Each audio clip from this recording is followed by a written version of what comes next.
Well, that experiment failed, so we're not doing it that way again. But welcome everyone to Talented Universe on this, we keep moving along, the 19th of September, 2025. This kind of is a special occasion for us this year. And I don't know if Liz or Marcia noticed it, but this is our 100th broadcast this year of Talented Universe. All right. So it's like, wow. And we only did like 56 last year. And we are still in September. So it's like, wow. You're rolling. Yeah, we are rolling this year. And then we start with The Voice in about a week and a half, 2 weeks. So we're just going to be really busy. But before we go on, Marcia, how are you doing today? I'm doing great. Yeah, it's Friday, getting ready for the weekend, and fall is coming. So I love fall colors. Yeah, fall colors good. Liz, how are you doing this glorious day? I am super excited and happy. It is overcast and cloudy. Finally, we're only at 73 instead of yesterday. I think we were already at 88 yesterday. So, well, you've got better weather than I do today. So, 90 something. Ooh. Yeah. Okay, so you sent me your thunderstorms and cool weather. I like that. Okay, well, I try to accommodate sometimes, but you can't always be nice. Liz, do you want to go ahead and introduce our guest? If I can talk. Yeah, I would love to. We have a really, really cool actor that is just kind of getting into the acting realm. He is still at New York University, and he's done stuff from Dhar Mann Studios. AJ Plumb, how are you today, AJ? Well, first of all, thank you for calling me from Japan. I mean, it's a long ways away. Oh I know. Good. We recognize the backdrop. I have another program that we do all Japanese. It's animation, MA. Yeah. And all of the stuff. So I normally use that background for it, but it's a lighter background, and because of our overcastness, it's a little dark, even with all my lights on. So it helps. Well, it looks great. I went to Japan last summer, and it's a beautiful country. Oh, it is. It is. But yeah, I'm doing well. I am a senior at New York University. As you were saying, I'm studying drama. And I mean, I've been doing acting all my life, really. But I'm also going for a minor in the business of media, entertainment, technology. So hoping to also produce, direct, write. I've been writing some scripts as well to hopefully give myself some Goodwill Hunting-like opportunities early in my career. But yeah, I had last summer. I'm from Southern California, so I'm from Orange County, about an hour south of LA. So I was home for the summer auditioning virtually for everything that I got. And whenever I booked something, whether that was a short film, a YouTube web series, or extra work, I would drive up for that day and that shoot, and then maybe stay in a hotel for a commercial too, if it was really far up there. I did one in Palmdale by Lancaster, and that was really fun. It was a drone commercial.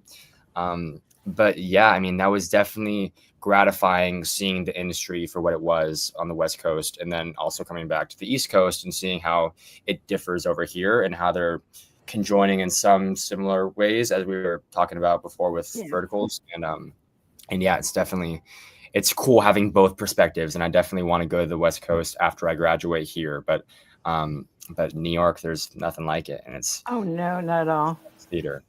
I'm a West Coast kid myself. I was born in San Francisco, live in Sacramento, but I have a lot of friends and family in the LA area.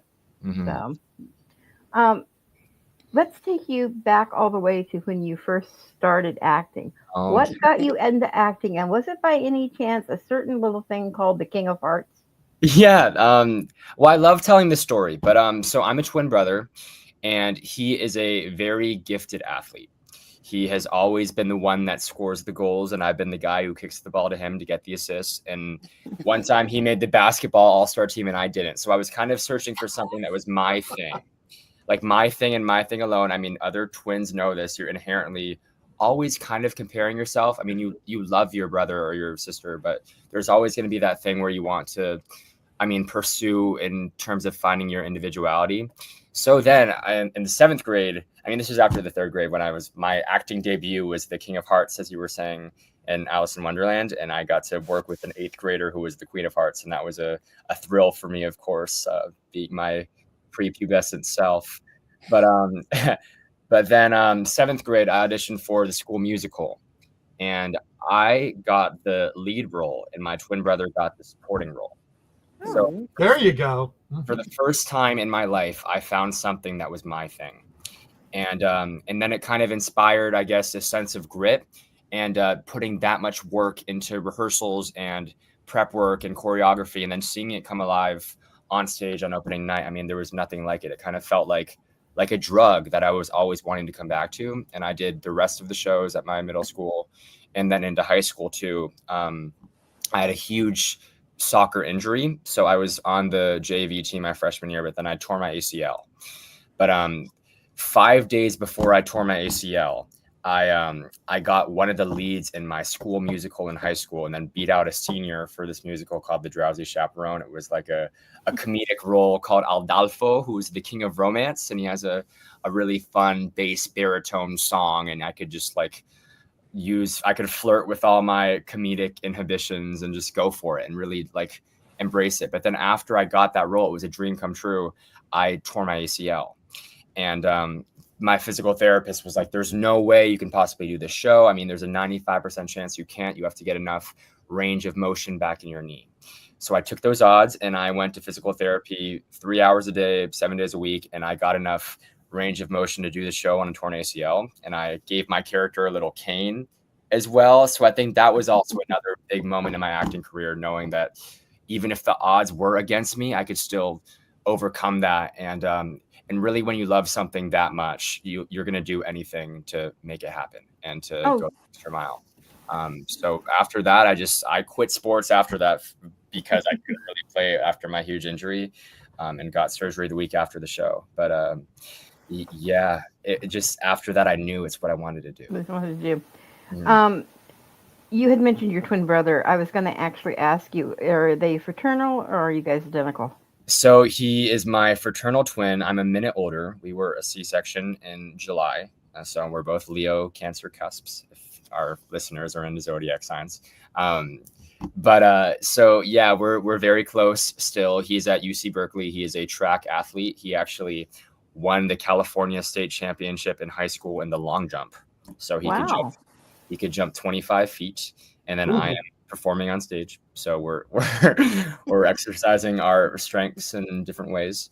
But he's my best friend in the world, and he's going to be the best man at my wedding one day, of course. And he's very supportive of everything that I'm doing over here, and very impressed too, which is nice because I'm in awe of what he's doing over there. So we're both just our biggest fans in every regard.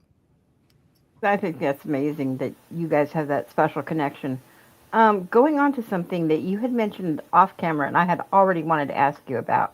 Yeah. You had moved on to different things, including you got to go to Italy. I believe it was Florence that you got to go to with the Commedia dell'Arte. How did that come about? Well, it's a crazy opportunity I had. I mean, the head of this program is Jim Calder, who is the head of movement at NYU grad acting. And if you've seen The Office, or listeners have seen The Office, in Rainn Wilson's book, he attributes all of his achievements as Dwight Schrute to this teacher, Jim Calder. So that teacher who inspired Dwight Schrute then led the program in Florence, Italy that I had for 6 weeks. And Commedia dell'Arte, it's really about the archetypes of Italian comedy, which kind of influenced all of our comedy roles today with Capitano, Magnifico, Brighella. It's all these just super outlandish, crazy characters. So the whole program was kind of designed to make you comfortable with being uncomfortable. And I auditioned through NYU. It was a comedic monologue, classical, and then a contemporary monologue, dramatic. So just showing your chops in every regard. And I auditioned my sophomore year. So after I got in, that was after. How NYU works is there's a studio system. So you can be in Adler, Strasberg, all these different theorists. So I've been doing a lot of training in Adler, which is very intense. It's about expanding your imagination. So then it was very refreshing to go to this program and kind of let loose and just let my impulses shine through and not really think about the technique of it all. But it was a great opportunity, and I got to travel a lot there. We got to perform in front of a bunch of Florentine officials who had a lot to say about our show. It was a Moliere inspired piece, and then people in the government came to watch our show on campus at NYU. This beautiful castle sort of experience over there, and it was a phenomenal time. I would recommend anybody to go to Europe and study acting, because all the teachers there are just they have no kind of, I guess, mindset about what acting should be. You do whatever you want to do, and that is the right thing. And it's also more of a low key sort of like low stress experience over there. And also incredibly good food if you had a chance to get a break and try some of the culture there. Yeah, 100%. Yeah, I went all over Italy, so I got to. Wow. Yeah, with friends traveling too. So again, wonderful experience. Definitely. Marcia, I'm going to give it to you for a couple minutes. Sure. Hi, AJ. Hi, Marcia. It's very cool to get to know you, because I was born and raised in New York City. I was born in Harlem, raised in Queens and Long Island, and I loved the theater. In New York City, I was raised in a project, so we didn't have any money. But the thing about New York City's school system is that they would give out free tickets to shows. They give you the reduced tickets to shows, so you could see a lot of theater. Yeah. And I did. I took advantage of that. And so, and as I grew, I also did a little studying at the Tisch School of the Arts and the New School for Social Research, that whole scene in the Village, which is pretty exciting. So where are you in New York right now? Are you in Manhattan? Well, yeah, I'm in Manhattan. I've been in Manhattan all 4 years, but I lived in a dorm my freshman year. It was called Lipton Hall by Washington Square Park, which is our campus, really. Yeah. And then I've been off campus in apartments ever since. So I've lived in Soho, East Village, and now I'm in Soho again. So have you ever been to Queens? Of course I have. I love Queens. I've been to Astoria to see plays. And I've also been to a Mets game. I'm a big Dodger fan. So I went to Good boy. I went to the NLCS. They were playing the Mets last year. And then I also I flew back for the World Series to California to watch the Yankees. And then my dad flew back with me to watch it in New York with the Yankees. So it was a dream postseason for me, because I got to see them play the Mets and the Yankees. But to answer your question, I have been to Queens, and Queens is awesome. Probably my second favorite borough. You've got a Mets fan right there you're talking to. Yeah, that's all right. Well, maybe this year you can get your revenge. Yeah, well, no. Right, we're in for a second. But I have a meme I have to send you about what I did last year when about the Dodgers, which I think Ohtani is just unreal. But I've been a long time Mets fan, and so it's interesting being a Dodgers fan in New York City. Yeah, there's not too many of us, but you find your group, and once you find that group, then it's a good time for sure. I mean, it wasn't very fun my freshman and sophomore year, because that was 2 years where we were booted in the NLDS. But last year it was certainly a experience. Awesome, I'm sure. Yeah, and to be able to go to a game is there's nothing like being in the stadium and seeing a team play, and then if it's your team, that's even better. Yeah, I'm actually working on a script right now that's related to baseball, and inspired kind of. I haven't reached out for rights yet. I don't know if I need to, but it's inspired by the Savannah Bananas, if you've heard of that. My goodness. Yeah, they're going crazy. Yeah, so it's an actor who is down on his luck, and then he chooses to quit acting, and then he pursues baseball, and he enters the minor leagues, and then kind of like reinvigorates the culture of that baseball team with some numbers like that for a fan experience. So I thought, I mean, I love baseball and I love acting. So I think for my first like professional script I want to send around, I wanted to combine those two loves. Mm-hmm. Well, we could talk forever about baseball, but especially this time of year. Yeah, I know.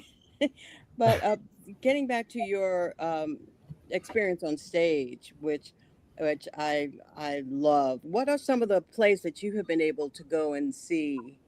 Okay, going and seeing and performing, and I mean I love both, but seeing, I love the Book of Mormon, of course. I mean that's always gonna have a special place in my heart. I love anything Arthur Miller. All My Sons is my favorite play, and that's going to be on the West End right now with Bryan Cranston playing the lead role. But that was my go-to audition monologue for NYU. It's a monologue. I saw that. Yes. So I usually use that one. But I also love playwright named Stephen Adler Studio. He's a more of a contemporary comedic sort of thing, and I love reading all those. But yeah, it's just seeing plays in New York, there's nothing like it, and I do love seeing whatever I can, because with NYU you usually get a discount. So whatever's up for the Tony season, I try to see whatever I can. So I mean, next on the list now is Art on Broadway with James Corden, Neil Patrick Harris, and Bobby Cannavale. Yes. Definitely check that out. So yeah, just whenever I'm watching theater, I'm trying to now subconsciously take choices from these professional actors and bring it into my own acting, and seeing Shakespeare especially too, because I've done a lot of Shakespeare at NYU. So seeing Denzel and Jake Gyllenhaal do Othello last year, my goodness. I saw that the second show they had in previews. So I saw it before they changed everything. But yeah, they had such a different approach to it, and it's cool how language from 500 years ago can have a different resonance and a different point of view from all these different actors, and you always bring your own to it. So yeah, it's wonderful. Yeah, and your work on the stage in the New York area, what are some of the highlights of your? Sorry, one sec, my roommate's knocking. Oh. Hey, man. Sorry. Can you repeat the question? My bad. Sorry, listeners who are here. Yeah, sure. I was wondering about what are some of the highlights of your stage work in New York, either in school or on. Yeah, well, last spring, this was a torturing part, but I just played the Scottish King. I played Macbeth with NYU Shakespeare in the Square. And I mean, that was an unreal experience. It was a really cool story. I mean, so I'll tell, this is a fun story for the listeners, but Alec Baldwin, he was walking in the park just with his kids, just exploring on a Sunday morning, and we had rehearsal on the stage in Washington Square Park. And he was just walking, and I saw him, and I was like, "Hey, Alec Baldwin, come watch." And then he just walked in front of the stage, and the main monologue from that show is this a dagger which I see before me. That's the main monologue from it. Yes. I did it for him, so he watched it and then gave me notes for 5-10 minutes. Wow. And it was incredible. He had phenomenal notes, and he played that role in college the same time as me. So that was definitely a wonderful experience too, just to hear that from him, and he definitely wanted me to give it a beginning, middle, and end, more or less more. So I just wanted to have more moments after that, and I think I utilized his notes. But I hate sharing this, but the show is cursed, as you know. And after our conversation, his kid fell in the park and broke his collarbone like 5 minutes after, and it was nationwide news. So that's you definitely don't want to mess around with Macbeth. That's a fact in the theater. But I fully committed to the show. It was a lot of text to memorize, and I had 2.5 months. So I quit drinking. I quit everything in that regard. I just wanted to be fully like in the moment and present for it. And my family flew out for it. Some teachers that I previously had watched it and really enjoyed it. So I felt very proud of myself after that experience. And that's probably my amazing event. But also been in some other Shakespeare shows. I've been in some original projects at Playwrights Horizons Theater, if you've heard of that before. They've had some initiating plays that have gone to Broadway, and did one called The Newlywed Game, which is hopefully making it in some stage festivals right now, but hope to reprise that role. I played this guy named Richard, who was this funny, sort of naive husband-like figure who had a crazy past that I won't expand on now. But I played some amazing roles in high school as well. Played Nick Bottom in Something Rotten, which was a musical that was on Broadway.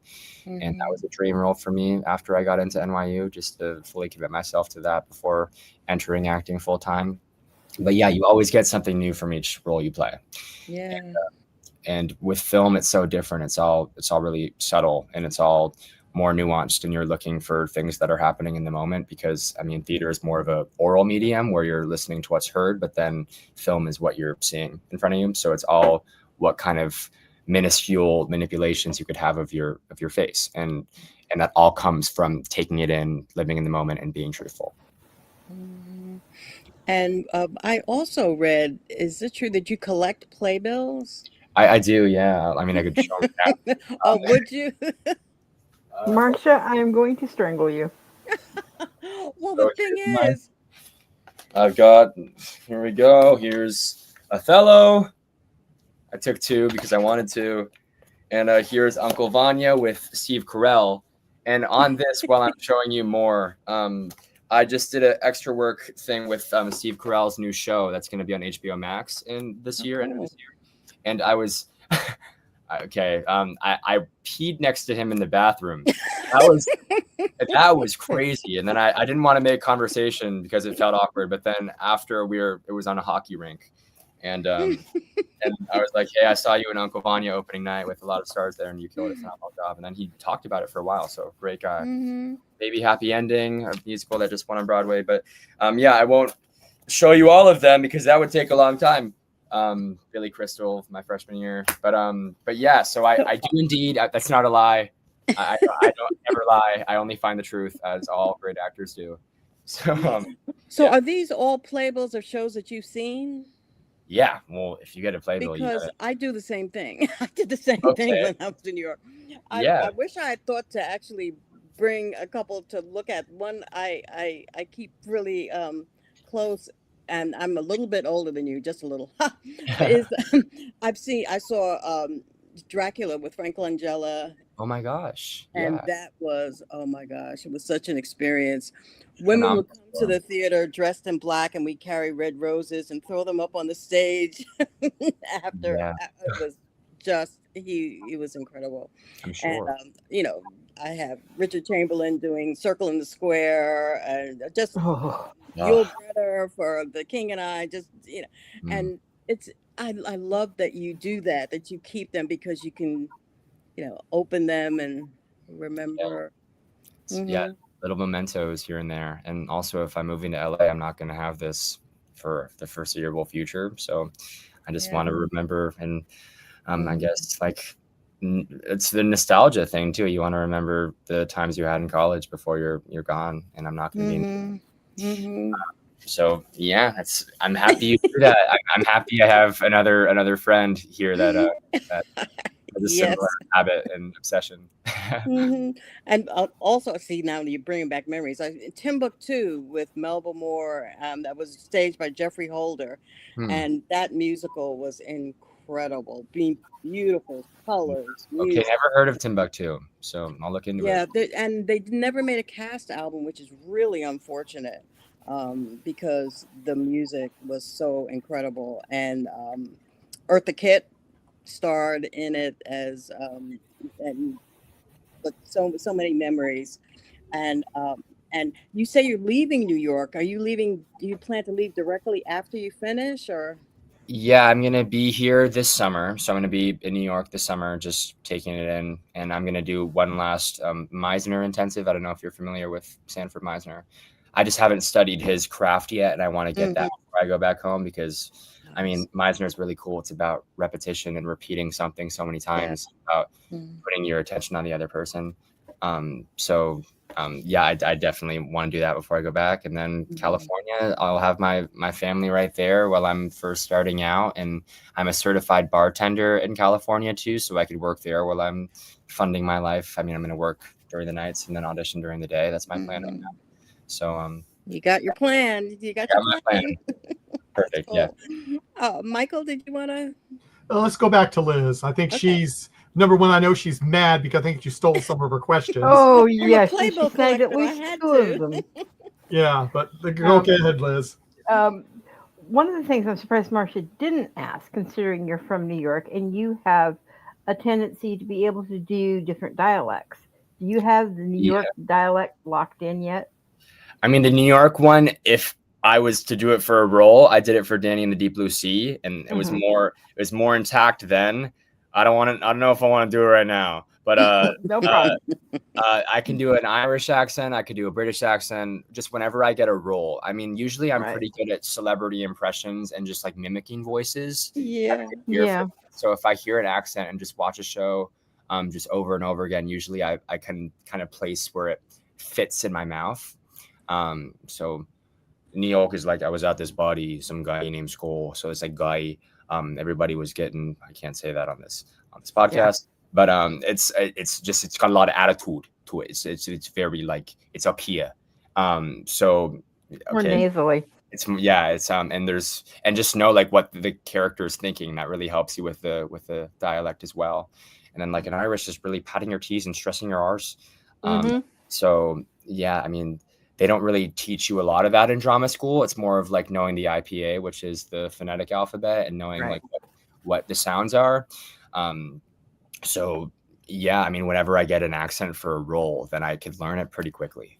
So it's definitely a good skill that I have. Usually I'm not great with lines as much, but in terms of character choices, I do a lot of prep work so I can have that freedom when the moment actually comes. And you had just touched on one of the questions I was actually going to ask you regarding your impressions with comedians. Do you have a particular one? I'm not going to ask you to do it on air, but do you have a particular one? I can do a pretty good Jeff Goldblum. Ooh. It's like a yes, hello. Oh, that's good. Jeff That's good. Goldblum. So yeah, hope the listeners enjoyed that. But and just whatever, like I'm really inspired by comedians who are able to tap into that. And I mean, there's a lot of controversial impressions that people can do right now. So I mean, whatever can make light of a certain situation. I mean, trying to find the comedy in this world that we're living in right now is always something that I try to look for. But yeah, I mean, I have a few celebrity impressions that I'm fairly proud of, but we can move on if you so please. No problem. Getting back just a little bit to touch on Dhar Mann, how did you actually get into the role? At least 2 of them that I know that you did with Dhar Mann. Was it through like backstage, or did you just? So I submitted through casting networks, and and once you're in that universe, I mean, I was proud of myself. That was a pretty good tape that I submitted. I did it with a platform called We Audition. If you've heard of that before, it's people on the web looking to read. So I did it with a reader who was phenomenal, and I felt really dropped in. And then I ended up booking it. And once I got that first one that was on the main channel, The Girl Wants to Be a Wrestler, I played Blake, who was a misogynistic boyfriend. But I was in that universe, and then how I acted on set was more of like a boy next door, certain like wholesome personality, of course, because that's like kind of, I guess, who I am more. Then I got to play a role in a vertical that was a month later that was more that character. So I mean, once you're in that world, they might like think of you for different parts and for challenging you in different ways. And I just loved everybody I met on set. So yeah, truly it's just getting your foot in the door. And once you get that first thing, then hopefully more opportunities come after. And that attributes to verticals as well too. So yeah, it's the name of the game. You have a bit of a baritone in you as far as musical. And I know you've done some musical theater. Would you like to go on and do more of that? And if so, which musical theater would you like to do? I mean, which performance, if it was your dream role? Yeah, that's a great question. I mean, I personally cannot dance to save my life. So that is why I quit musical theater. I still love singing whatever I can. I love acting a song. But if it's a heavy dance show, that's something that's not really my world. And if I did it for a few months and had a choreographer, then maybe. But in terms of doing a musical that doesn't really require that. I think, yeah, something baritone-y. I feel like Shrek could be really cool, and that would Oh, challenge. that could be fun. Yeah. Or I guess Sweeney Todd would be something really challenging as well, to tap into the villainous and evil role that Stephen Sondheim created, and that doesn't really require a lot of dancing for him. So yeah, like you said, I could sing pretty low and I could stretch myself to be a tenor if need be, but just something that doesn't require a lot of dancing is kind of like in my wheelhouse.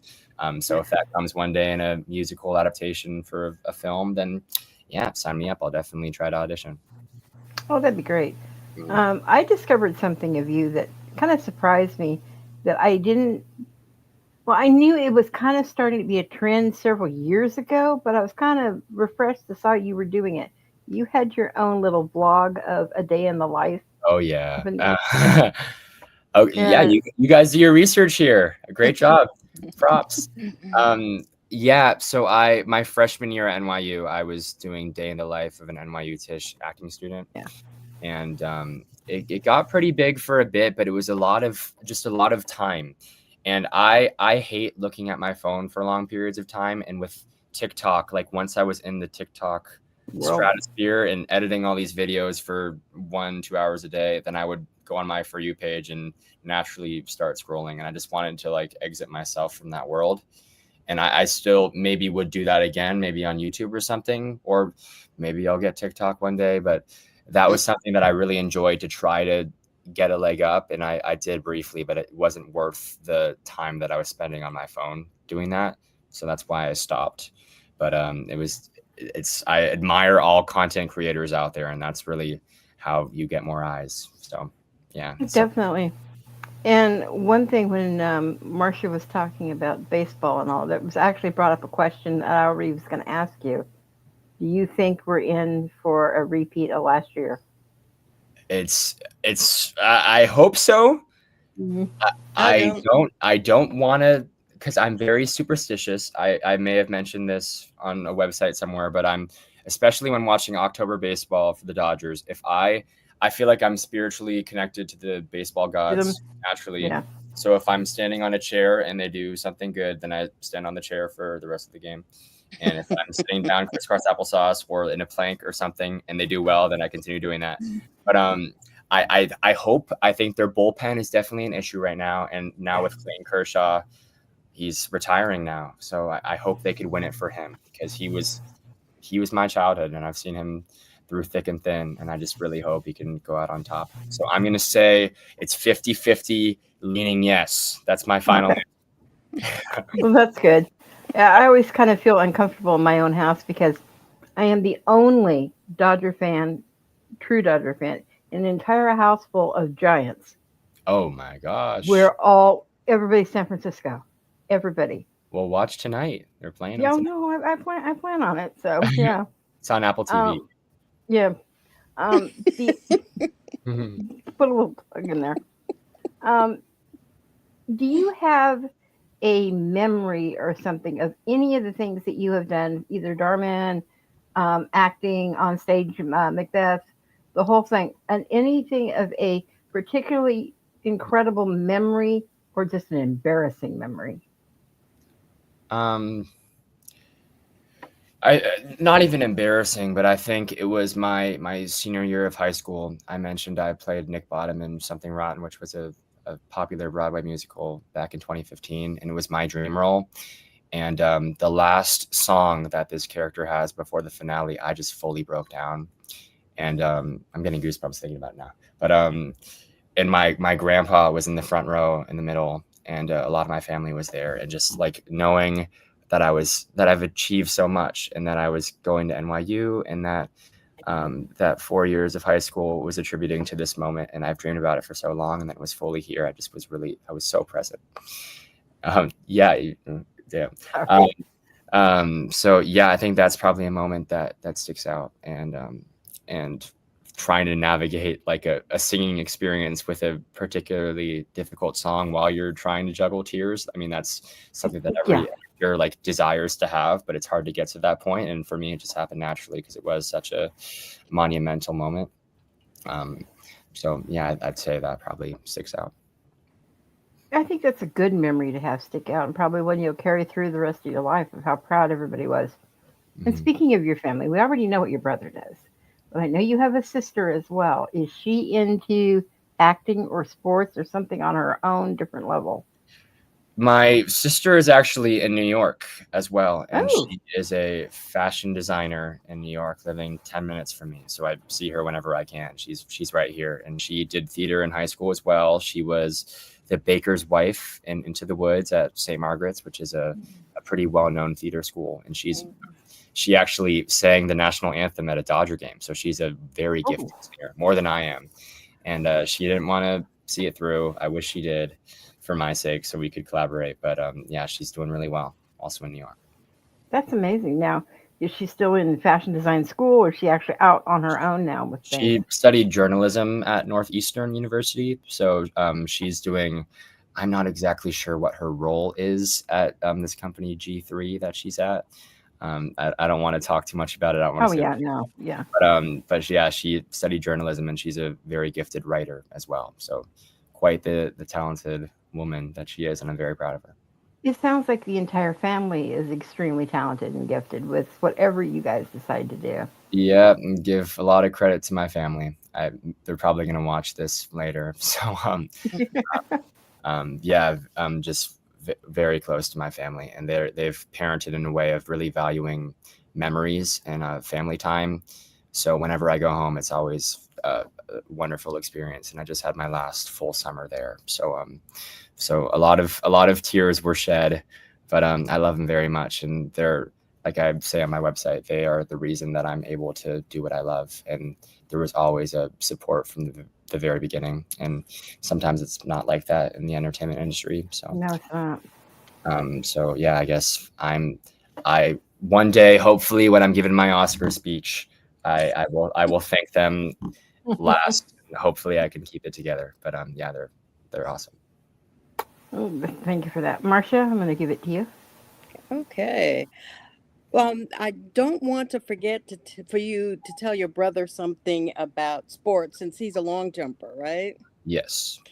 Um, I grew up in a project in South Jamaica and long time ago, and Bob Beeman was one of our neighbors. And he'll know who Bob Beeman is. Bob Beeman held the record for long jump for decades, Wow. decades. So, and that's another kind of unique thing about living in a place like New York, where you walk everywhere. You know, you can see people. You don't have to get in a car. You can. So we had, and he used to come to our. I was younger then. He used to come to our grade school and talk about what his aspirations were, and it was so fantastic watching him jump into Olympic history with a long jump that lasted forever. So um, that's a memory to have. Yeah. But also, we've been talking about MLB, and I know the Mets aren't they may not even make the playoffs this year, but you know, and I'm not really superstitious, although I do I created a little mermaid fan for the New York Mets that I put up memes for. So she's the best supporter of the New York Mets in all the oceans. So I'll send that to you so you can. Yeah. Um, Sure. Well, my what Instagram's right there. So. Yeah, what is your favorite outfit to wear to support your team? Oh, okay. That's a question for sure. Well, I think it really depends on the situation. I have lots of different jerseys, so whoever I'm feeling like is gonna have a good game that night, I'm Hmm. hoping that they will. So I had a Walker Bueller jersey. I went to Game 3 of the 2018 World Series where it was an 18-inning game where Max Muncy hit a walk-off, and then Yeah. Bueller pitched that game. So I try to wear a jersey for a player that I want to do well. And then I also have a Jackie Robinson jersey that's a more of a retro kind of baby blue color that I really like. So if it's a regular season game and I just want to wear a jersey that I really enjoy showcasing and hopefully getting some compliments on it, then yeah, I do that during the regular season. Hmm. And you don't have an Otani? I don't know. I mean, there's so many of them now. I mean, the actor in me loves the attention, so I want to kind of stick out, I guess. Oh, so and you want to support the Yeah, other. and Otani will do well on his own. He doesn't need my help. um, Well, so I will say the stadium is nice. I've never been to the Dodger Stadium, but it has a kind of retro look that's kind of cool. it is, yeah, it's a mix of both. Yeah. They've refurbished it a lot. Hmm. And I also understand that you have a certification in combat training in combat. I do in unarmed stage combat. Yeah. We're studying at Lee Strasberg for a year, and I Hmm. did stage combat training there. And it kind of as a people think of New York, hey, you could possibly use some of that training on the subway. Not really. I wish I could. I've not had any of those experiences yet. I've never actually thrown a punch, only a stage punch. But Yeah. so yeah, if it comes to that moment, I feel like I'd get stage fright. So Mhm. yeah, But you have used that training in some of your stage plays, I imagine, some of course. Shakespeare or some. Yeah, I'm not certified in broadsword, which is sword fighting, and then I had to do it for Mhm. Macbeth. So I worked with our stage combat choreographer to do that. And naturally that comes easier for me, easier than dancing. I don't know why. I mean, it's more of like a step pattern thing, which I can Mhm. and going like that and Mhm. more. I mean, it's easier for my brain to comprehend for some regard. Mhm. Yeah. Mhm. And I haven't seen you in a Western yet. Have you thought? I got very close with the Wild West Chronicles in LA that shoots there. Ooh. So I'd love to do Western. I mean, show off that Southern accent like whenever I get the chance. But Do you ride? no, I'm Okay. thinking. I could learn again, but I'm scared of horses and big dogs sometimes. Because, when I was younger, I was thrown off a horse by the Grand Canyon, Oh not my right by God. it. So and then also with big dogs, I was almost attacked by a pit bull. So like, I guess those animals bring back some trauma from childhood. But if it's for a film, I'll get over that because I'll be committed to the role, and my character isn't scared of horses. Mm-hmm. So since you're finishing up kind of your stay in New York, what do you think are some of the coolest things about living in New York City? Good question. I think being just so enamored with how much art there is and being in an environment with everybody who are artists, and it's so welcomed here, and there's you can never really be bored because there's always something to do. I mean, you could go go on the ferry, or you can go to a sporting event, or you can see a big screening of a movie that just came out. I mean, there's so much you can do, and some museums, going out, experiencing the nightlife. There's just so much to do here. And also, I love not having to drive everywhere. I mean, I like Yay. not to have a car, so just hopping on the subway or the city bike. It's everything is so compact and building up. So I mean, if I could live here, I would love to, but I think I belong more or less in LA. So that's probably my favorite thing about living in New York, is that there's always something to do and no chance to be bored. Mm-hmm. What are some of the foods that you have come to like in New York City? Foods? Well, I mean, Yeah. pizza, of course. I love a bacon, egg, and cheese in the morning. Those are both New York staples. I'm cooking a lot more now, so I'm cooking whenever I can. So making chicken and rice like every good college student does, and pasta but yeah, just really there's a lot of good Italian food here. So I love Italian food after spending so much time in Italy when I was studying abroad there. So I'd probably say just yeah, hopefully one day I can make it to Carbone and have a meal there. But yeah, just there's so many under the radar spots in New York, and everything tastes good because the water is so good here for some weird reason. It's so true. I tell people that. Yeah, I mean, even in the shower or just drinking straight tap water, it's actually drinkable. In LA, that is not the case. So that's one of the perks of also living in New York. Yeah, the water comes from the New York aquifers, Hmm. and it's just see, you're making me homesick. Okay. Sorry, let's move on then. We don't want that. You can. So yeah, so as you think about your career now, you've done Dhar Mann, but not a vertical yet, or have you? I've done small roles in verticals and background work in verticals. Mm-hmm. Never a primary role. Mm-hmm. Um, so I've been in that space, and I've seen how it operates. And everybody is so kind and nice, and it goes smoothly. And it's it could be a 4-hour day for you, and then you make $300 or more than that. So it is a great way for people emerging into the industry, especially now, because you're getting 65 million views on Reel Short or Drama Box. It's incredible. So I admire everybody that does do it. I mean, I'm trying to do some more SAG things, obviously. I mean, when I'm first going into it, I mean, that's the goal. So, but if something does come my way and I love the script and I think it would be a fulfilling acting role that would push me, then I think I would do it. But it really depends on the script. Mm-hmm. Have you seen many verticals? Yeah, I've watched the ones that I appear in. I watch the ones that my friends are in, but I never am scrolling through Real Short and just watching for fun, I guess. But it is interesting seeing the acting on verticals and the script writing, because it's different than short films that I've seen. So just kind of like being aware of how they differ and adjusting your acting to fit that space or that project is why I'm really watching, and also supporting my friends and myself.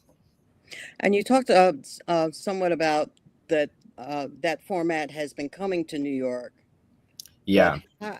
how do your friends, your acting friends, how do they feel about verticals? Are there much talk about it?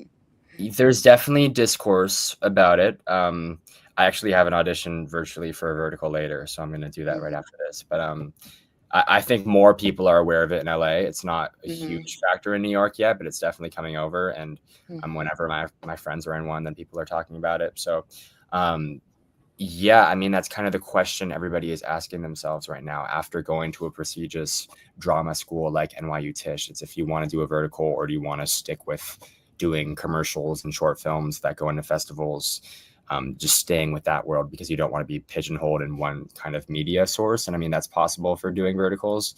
But also it's not. I mean, Brad Pitt got his start doing soap operas, and so many have gotten their start doing that. So yeah, I think it's definitely a factor in New York. It's only going to get bigger. So just being aware of where it's going, then that's all I'm really doing right now. And if something comes my way with a good script, then sign me up. Yeah, if your spider sense is out, just seeing what is coming to you, what's out there, what opportunities. Yeah, just whatever is out there. I try to just whatever my agent sends me, I definitely give that a read. When I'm going through casting networks or backstage, those are usually the vertical websites, as I mentioned. So if something it feels like a role that I could do, then I'll read the script, and if it's a few pages of sides, then yeah, I'll learn it and try to get a tape in. See what happens. Okay. Well, it's been really fun talking with you, fellow New Yorker, at least temporary New Yorker. But and I'm going to toss it back to Michael or Liz. Liz. Liz? Yeah, I just wanted to ask one quick question. When you have downtime, when you're not studying, when you're not on, the stage, what do you do for fun besides run around New York and go to all your plays? Yeah, I mean, that's right now. I love yoga. I've been doing a lot of yoga and mindfulness, so that's been, especially in the morning, that's a good start to my day. A lot of vinyasa yoga, and I also love pickleball, as all LAers are doing right now at the moment. Yeah. So, and that's more prevalent in New York now. So there's an NYU court, and there's one on the Hudson River.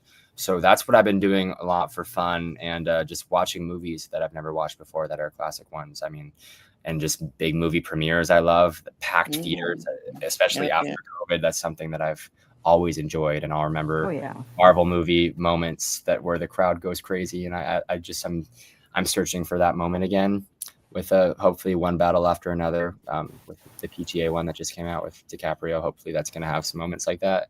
I hope it does. Yeah, so those are kind of the big three, I would say, is watching movies, pickleball, and yoga is what I do for fun. You mentioned classic movies. What do you consider classic? Okay, good question. I love Forrest Gump. I think that is my definition of a perfect movie. And it was actually has a lot of sentimental value because it was my parents' first date. So we know everything about that movie. And we actually, whenever we go to Bubba Gump Shrimp as a family, we challenge the waiters to trivia about it. So Oh wow. That's cruel, but so usually we win, and usually we get a little voucher in the gift shop after. So yeah, that is probably my favorite movie, and I would call it classic, just selfishly. But in terms of the most well-rounded movie, I would say Shawshank Redemption, I think. favorite. Both incredibly good movies. And the reason I ask you that is classic for me, and I'm probably double your age.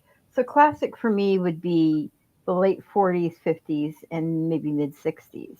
Yeah. And I come from kind of a Hollywood background as well. My godfather was the AD on things like Gone with the Wind, Seven Brides or Seven Brothers. So that to me would be classic. But I'm glad that you picked the two that you did, because nowadays those would be definitely considered classic and probably one of the top 100 best movies of all time. So yeah, and, I mean, yeah. we all have different definitions of classic. So Oh yeah.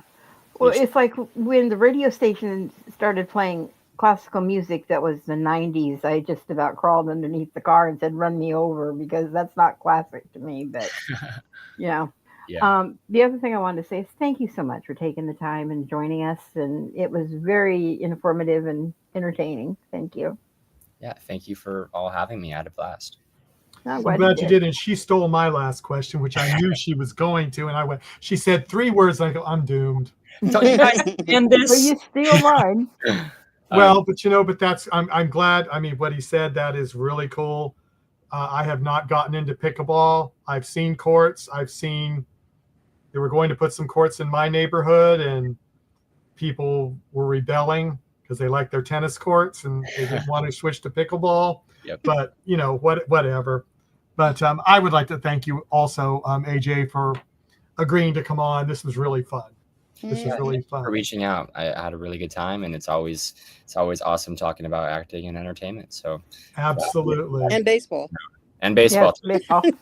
Yeah, and stay with us a few minutes after we go off, because I wanted to tell you something off air.